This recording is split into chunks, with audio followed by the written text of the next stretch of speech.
So it's true. I'm now an official YouTuber because a company reached out to me and sent me a free product and told me I could make a video about it. And I don't have to do anything by any way of saying whether it's good or bad. They just sent it to me for free, and that's about it. So it's kind of a paid promotion, but not really paid because we'll see how it goes. The company Foxpeed reached out to me and offered to send me this to write a review on Amazon about their product. This is a jumper pack for a vehicle. Now, I am not actually a fan of these particular types of products because this is a lithium-ion battery pack. It can be used for other things than jumping a vehicle, but in preference, which is why I already have this, which is the Autowitz, and this is a supercapacitor variant of the same thing. The dog is very upset I'm talking out here. But this is obviously a good battery for other applications and for what it's intended for. But for me personally, especially in the climate that I live in, inside temperatures of vehicles get way too hot, in my opinion, to store items like this safely, especially ones that are manufactured overseas without UL listings. And this does not seem to have a UL listing on the box. However, it does still seem like they did a good job packaging it. There's some English translations that have sadly failed them. So they probably should have paid a little more attention to that as they knew that they were going to be marketing this to the US consumers. But let's just jump into it. Let's see what it's all about. My intended use for this will be a backup battery for the refrigerator. So I'm actually going to run the Alpacool fridge off of this little sucker. I will say the thing that they did really well, which is the thing I complained about with this item here, is it doesn't have a carrying bag. So I have to use this plastic bag to keep all of its pieces in. So this comes in a nice little hard shell case. Let's see what this is all about. So this is the dongle, if you will, that plugs into it and allows you to jump the vehicle. These are very thin cables, but they should probably do the job. It's about the same exact thing as that. Looks very similar. They did also make the jumper between the lower and the upper pieces here. So both sides are conductive, which is really nice. And I made that comment about this one when I'd gotten it.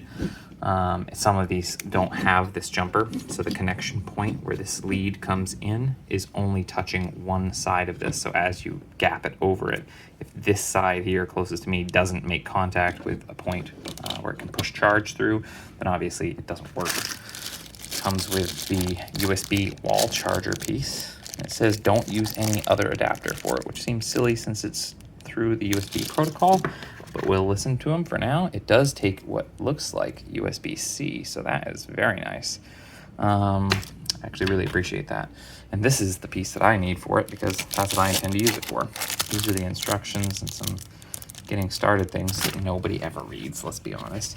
This is actually kind of nice. It has a flap inside here that separates the actual pieces from the product itself, from the actual battery. So it has a little foam pad and it has the directions right on here. So even if you ditch this, which might even just be warranty information, it still has all the instructions in the bag with it here, or in the case. It's got a nice foam ring that makes it kind of bump proof, if you will. It kind of sits in there. You have to mind my fingers. I smashed them with some plastic pieces earlier today and broke them in the parking lot of Home Depot and got blood everywhere. It's really classy. So this is actually really small compared to this one. So that is a huge advantage of this. USB C in and out, which I didn't realize that. And then it has two traditional outputs. Then it has a plug over here with a little rubberized weather seal flap. And it obviously has a D shape and a round shape. I think that's an Anderson connector. I'm not sure. Ask Will Prowse. Will Prowse, what is that? And this allows you to plug in the jumper portion of it, which has its own readout, which I believe actually tells you the voltage of the vehicle. So not only does it have all those things, it also has a flashlight, which tells me the battery is at 84%. That's pretty good. I don't see a switch for the battery. Maybe it should be, or I mean the light rather, should be more intuitive, but maybe if I push and hold it, I don't know. We'll see. Oh yeah, push and hold the power button and it comes on. And most electronics are fairly intuitive in that way. But yeah, it's actually super lightweight, and by size comparison, you can see it next to the AutoWit one. It's probably about a quarter of an inch shorter than that one, and quite a bit littler in all other aspects of dimension. I'll put a tape measure here so you can kind of see. The AutoWit's is about 11 inches, or just about 11 inches, and this one is about 3 inches shorter than that. So that's really nice that it's, you know, it's a little bit more compact, a little bit more easy to travel, and all of those things that you would want. And it also, unlike a supercapacitor, this doesn't have any charge in it. This is basically just a brick of metal right now, and it is, for that reason, much safer to store, travel, and bring into extreme conditions of heat. However, if I needed to charge a battery for a cell phone or wanted a light or any of those other novelty features, that does not have it. This, however, does. So this is a great multi-purpose tool for charging, you know, phones, laptops, or whatever else that use the USB-C or regular USB 3 or 2.0 and regular USB. And then you have a flashlight because that's handy too. This is rated for 1,000 amps of output, and the peak is at 2,500 amps, which is crazy. That should be able to jump most traditional vehicles. I have been warned about a lot of these having cheap chips in them, and that's why you'll see a lot of these don't have UL listings. A lot of the chips that came in for the capacitors, a friend of mine let me know. I'm sure he'll comment down below about this. The factor of those chips being just, I guess, fake chips, and because of that you'll have problems. Now, in knowing that there can be manufacturing discrepancies or bad supply chain items like the capacitors in these types of items, that's one problem. But if you have a bad chip or something goes wrong, and you also have a lithium ion battery bank or pack or whatever it might be, they're very dangerous thereafter. This is a small firebomb, and that's why if you've ever been shipped anything that is lithium ion, it comes with a lot of warnings on the boxes, and they don't allow you to transport it on aircraft. Hi, Atlas. How's it going?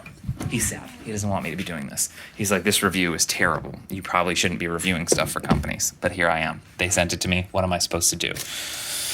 Now that I've lost some of the pieces, let's try what my intended use for it will be. Now what I'm going to do is just wire it in to this refrigerator to see if indeed it can handle. Wow, it actually can. The refrigerator just turned on. I didn't even have to turn this on. So this power button actually doesn't turn on the power outlet. The power outlet's live and hot at all times. And this button actually just shows me the state of charge. And if I push and hold it, it turns on the light. So if I push and hold it, and pow, the light comes on. So that's actually pretty neat. This is rated for, this plug here is actually rated for 10 amps, which is actually really impressive, as that gives you about 120 watts coming out of the end of this. Depending on the state of charge of lithium ion, it kind of varies. They have a high voltage comparative to lead acid and a low voltage on the same other end of the spectrum. So on the lower end of the voltage of this one, it's probably down by like 20 or 30%. The output voltage on this is probably around 11 volts. So then you're only gonna get 110 watts coming out of here. The refrigerator itself, even on peak load, is about 45 watts from what I understand. And so it'll run this fine. As this is also a variable voltage input, this can pull anywhere between 12 and 24 volts. That's the only reason I'm willing to plug it into this. And as you can see, it's actually pulling 15.2 volts coming into this device here. So if you have a voltage sensitive output or input, for instance, in my Jeep, I have, if anyone's been following this project, the wireless router that I have is a very highly sensitive piece of electronic. Take down all the fun stuff. And right there, this right here, this MoFi has a 12 volt input, but that has to be between 12.1 and 12.6 volts, period. There's no ifs, ands, or buts. It comes with its own charger. Probably just use that charger and stay happy. If that right there had been plugged into this as a first test, it probably would have fried a several $100 wireless router. So things like this are very, very interesting because the device itself serves a good purpose and it can be used for certain things. But if you're not aware of things like this being a 12-volt receptacle that also is higher voltage than when an automobile is running, an automobile, when it's running, if it's an unregulated 12-volt, it'll get to about 14 volts because the alternator has to produce more voltage in the vehicle to charge the battery than the battery's typical float capacity at high. So the average electronics for vehicles are usually going to have a cutoff limit of about 14 volts. So this might actually toast some electronics that aren't rated for up to 24. I've already lost 2% of the battery. It should be able to run it for roughly an hour straight on this one battery. So my goal is to kind of integrate this and this together, and then use this charging plug here to charge this brick by the vehicle itself, so that the voltage drop on this device will be the trigger for the fridge to shut off. And this will also make it so if I need to unplug the fridge and move it around, or even just set it out of the vehicle for an hour or two, it should run pretty well for, a couple, probably 6 to 8 hours of independence, depending on how cold it is, the delta between the outdoor temperature and the interior temperature of the refrigerator. It should be able to keep the fridge running by itself for quite some time. But yeah, it seems to do the trick of what it's intended. It's nice and small. It's nice and lightweight. I've lost another percentage there. And obviously, you got to expect that a refrigerator's duty cycle is not consistent, so it won't be on constantly while keeping temperature. It runs and then it shuts off and waits, and it runs and shuts off and waits. So it won't be consistently pulling it down at the same rate that it is currently. But overall, I'd say it's a nice little product. Would I recommend it? I can't really say I would necessarily. It's pretty cheap and it's really handy. If you're going to use it for a similar application and you have a refrigerator that can handle that high of a voltage, then sure.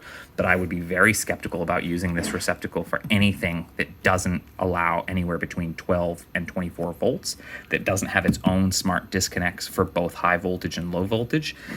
For the same reason, I would not plug anything into this or these without testing them first. I don't have a meter to test USB plugs.